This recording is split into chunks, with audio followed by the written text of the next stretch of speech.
O presidente Jair Bolsonaro foi à Fiesp, aparentemente tentar se socorrer daqueles pesos pesados da indústria e das finanças, contra a bateria de críticas que ele tem sofrido no governo. E isso ocorre justamente no momento em que o dólar volta a disparar e parece até fora de controle, porque o Banco Central já gastou nessa última investida contra o real nada menos do que 3 bilhões, em vez de se preocupar em focar no problema nacional, no problema das finanças. E mesmo na questão do PIB, que registrou aquele 1,1% de crescimento, o presidente ameaça a Venezuela e agora mandou fechar, segundo o noticiário de hoje, a nossa embaixada naquele país e exige também o fechamento da embaixada da Venezuela aqui no Brasil. E a gente pergunta, não é? Quer dizer que as pressões lá de fora são mais prioritárias do que abordar a questão nacional como essa questão econômica que pode, inclusive, deixar o governo muito mal, a julgar por umas declarações um tanto estranhas do ministro Paulo Guedes, que a gente agora vai começar a examinar.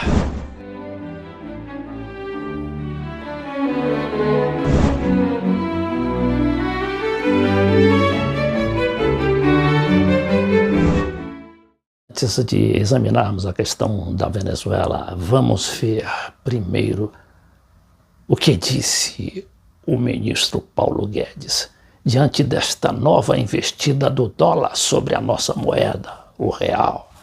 Então diz aqui a matéria da Folha de São Paulo, não é? A Folha diz aqui que o dólar fecha a 4,65 e Guedes diz que pode ir a 5 se tiver muita besteira. Mas vamos ver quais são essas besteiras, não é? Lá no corpo da matéria. Antes, vamos aqui ver também esse subtítulo que diz que mesmo com 3 intervenções do BC, moeda americana encosta nos 4,67 e acumula alta de 15,6%. Mas embaixo, o jornal diz que o Brasil já perdeu 3 bilhões só nessas operações de enfrentamento ao dólar. E aqui o Paulo Guedes diz que a cotação do dólar pode ir a R$ 5 caso muita besteira seja feita. Nesta sessão, o dólar fechou a 4,653, alta de 1,6 dólares, 1,6%. Pode chegar a R$ 5. Ué, se o presidente pedir para sair, se todo mundo pedir para sair, é um câmbio que flutua. Se fizer muita besteira, ele pode ir para esse nível, afirmou Guedes em um evento na Fiesp. Recorde-se que o Guedes estava lá com o presidente Bolsonaro. E que história é essa aqui de pedir para sair? O presidente está cogitando disso. Sair para onde? Sair do governo? Sair para outro plano econômico? Outra coisa estranha que está acontecendo.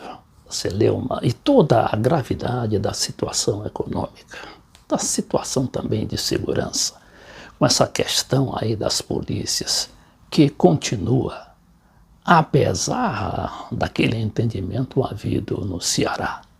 Continuam as ameaças de outras polícias, não é? Dos estados se rebelarem e os estados não terem as condições econômicas e também políticas que teve o governador do Ceará para, pelo menos, resolver ou apaziguar momentaneamente a situação. Aí vem o Bolsonaro e diz o quê?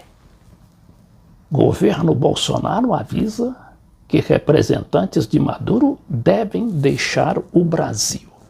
Agora, o que é que o Maduro fez? O que é que a Venezuela fez para merecer esse tratamento aqui? Isso só se pode deduzir de que são aquelas chamadas pressões terríveis de que falava o Jânio Quadros. Jânio Quadros falava de pressões terríveis em 1961. A gente sabe que essas pressões terríveis foram confundidas propositadamente pela grande mídia como forças ocultas para justamente depreciar, né, e desqualificar o presidente então renunciante. Mas vejamos aqui então a Venezuela. Itamaraty também vai retirar todo o seu pessoal diplomático da Venezuela. O governo de Jair Bolsonaro comunicou ao regime do ditador da Venezuela, Nicolás Maduro, que todos os diplomatas chavistas no Brasil deverão deixar o país. Trata-se do principal gesto diplomático contra Maduro, desde que Bolsonaro reconheceu no início do ano passado o líder opositor Juan Guaidó como presidente encarregado do país, reconhecido pelo Brasil como se fosse um governo de fato.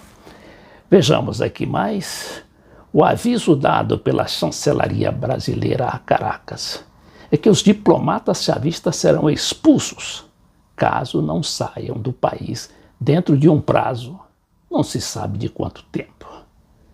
Interlocutores relataram à Folha que há hoje 17 funcionários do regime chavista no Brasil.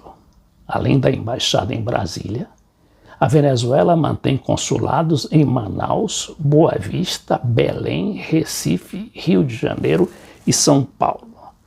Aí a questão parece se restringir ao campo diplomático ou burocrático de nossas relações, mas não é exatamente isso.